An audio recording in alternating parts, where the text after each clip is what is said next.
चाहते हैं तो कहते हैं हम बुद्ध की धरती से आए हैं, हम शांति की धरती से आए हैं, हम बुद्ध को चाहते हैं, हम युद्ध को नहीं चाहते हैं। उनकी औकात नहीं कि वो अपने उस राम को जाकर के दुनिया के देशों में बताएं कि हम राम की धरती से आए हैं। इसलिए जब राम की धरती से वो कहेंगे तो इस बात को खंगाला जाएगा, तलाशा जाएगा कि राम ने कौन से ऐसे काम किए थे, तो पता चलेगा कि राम ने एक शूद्र के पढ़ने पर शंभूक का गर्दन काट दिया था। इस शानदार कार्यक्रम के आयोजक हम लोग नैनीताल में प्रशिक्षण शिविर में थे। उसी समय भंते सुमित रतन जी ने तारीख तय किया कि गोरखपुर में बहुत सम्मेलन करना है और नैनीताल प्रशिक्षण शिविर के बाद लगातार आप महीनों यहाँ कार्यक्रम करते रहे। देवरिया में भी गए, हमने कई जगह, हमारे साथियों ने, जितेंद्र यादव जी ने, मैंने कई जगह कार्यक्रम बैठके कराया, लोग आए। साथियों, आखिर बौद्ध सम्मेलन ही क्यों हम कर रहे हैं आज की तारीख में, और भंते सुमित रतन जी ने ये बीड़ा क्यों उठाया है। इसके पहले जब दिल्ली में आदरणीय मंत्री राजेंद्र पाल गौतम जी ने कार्यक्रम किया था तो लखनऊ में हमारी मुलाकात हुई थी मंत्री जी से। आपने कहा कि दिल्ली आना है। दिल्ली के कार्यक्रम में हम लोग शामिल हुए और दिल्ली के कार्यक्रम में मंत्री जी ने वो 22 प्रतिज्ञाएं कराई। उसके बाद अगर हमारी सरकार रहती तो आदरणीय राजेंद्र पाल गौतम जी को पुरस्कार मिलता, लेकिन हमारी सरकार नहीं थी और राजेंद्र पाल गौतम जी ने उस प्रतिज्ञा को करवाया जिसको भारत की इस सरकार ने अपने संपूर्ण वाङ्मय में उन 22 प्रतिज्ञाओं को छापने का काम किया है। जब भारत की सरकार ने, इस सरकार ने बाबा साहब अम्बेडकर की उन 22 प्रतिज्ञाओं को छापा है और उसको अगर जनता के बीच में खड़े होकर मंत्री जी ने अगर उन प्रतिज्ञाओं को पढ़ा और पढ़वाया तो कौन सा गुनाह था कि मंत्री जी को बर्खास्त किया गया और उनके खिलाफ मुकदमा लिख करके और थाने में बिठाने का काम किया गया। तो इसलिए साथियों, हमको इसलिए भंते सुमित रतन जी और उसके तत्काल बाद राजेंद्र पाल गौतम जी को बर्खास्त किया गया, थाने पर बिठाया गया और उसके बाद सुमित रतन जी ने लखनऊ, हम दिल्ली से सीधे हम लखनऊ आए और लखनऊ के पार्क में विशाल बौद्ध सम्मेलन हुआ और वहां पर भी आदरणीय सुमित रतन जी ने 22 प्रतिज्ञाओं को पढ़वाने का काम किया और किसी की औकात नहीं हुई कि मुकदमा लिखे और किसी को पूछने जाए। और उसके बाद फिर मेरठ में कार्यक्रम हुआ और आज गोरखपुर में हो रहा है। साथियों, हम बुद्ध के लोग और हमको इस बात पर हमको फख्र है कि हम वहां पैदा हुए जहां बुद्ध ने परिनिर्वाण को प्राप्त किया, देवरिया और कुशीनगर। हमारे घर से केवल 25 किलोमीटर।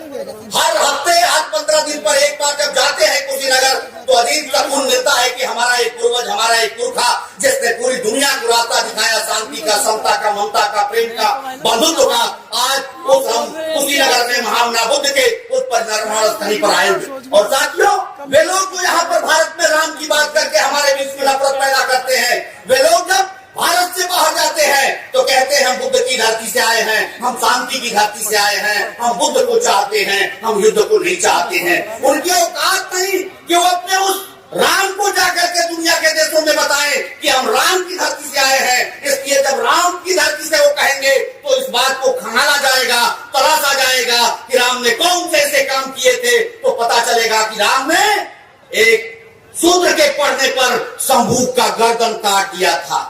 वो बताया जाएगा जब राम को बताएंगे कि हम राम की धरती से आए हैं, तो उनको बताया जाएगा जब देश के, दुनिया के लोग राम के चरित्र के बारे में, राम के इतिहास के बारे में जो भले ही मिथक है, जब खंगालेंगे तो पता चलेगा कि राम ने 50% आबादी जो महिला होती है, नारी होती है, उसका अग्नि परीक्षा लेने के बाद भी अपनी पत्नी सीता का जंगल में गर्भवती होने के बाद परित्याग कर दिया था। लेकिन बुद्ध ने क्या किया? राम के पास धनुष है, तीर है। हिंदू जितने भी 33 करोड़ देवता हैं, सारे देवताओं के पास कोई न कोई हथियार है।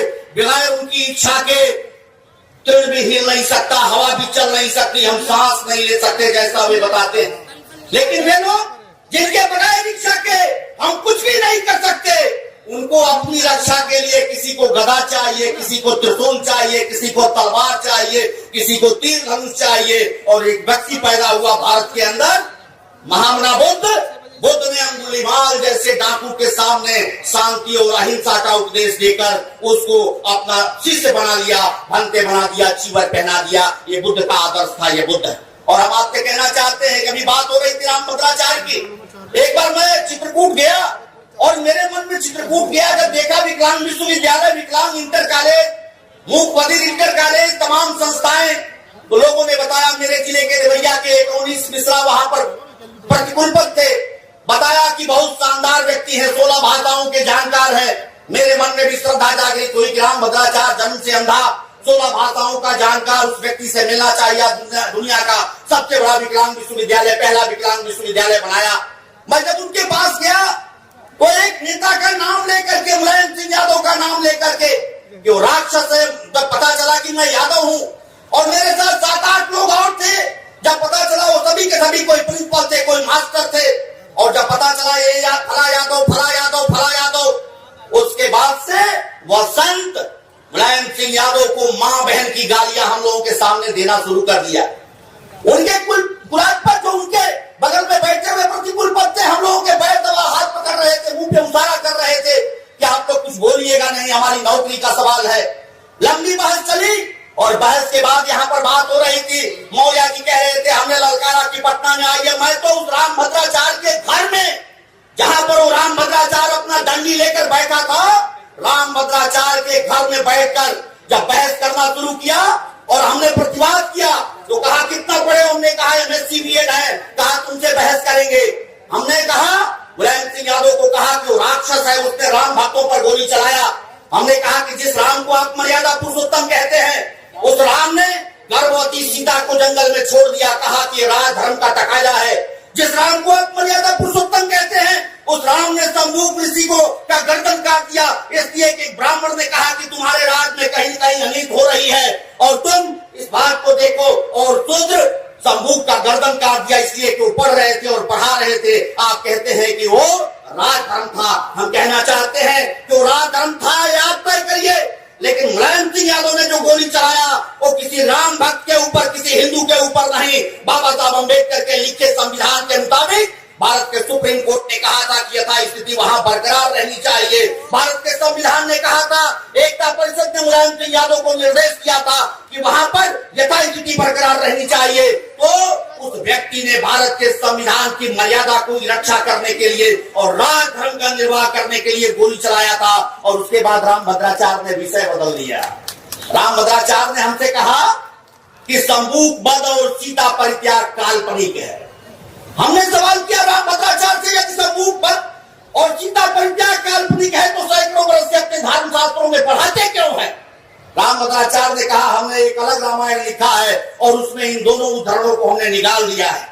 और वास्तव में इन दोनों उदाहरणों को उसको निकाल करके राम भद्राचार्य लाए तो भारत के धर्माचार्यों ने मीटिंग करके और राम भद्राचार्य से कहा कि भारत के धर्मशास्त्रों से छेड़छाड़ किए तो तुमसे धर्माचार्य की उपाधि, जगत गुरु की उपाधि छीन लेंगे और संत समाज से निकाल दिया जाएगा।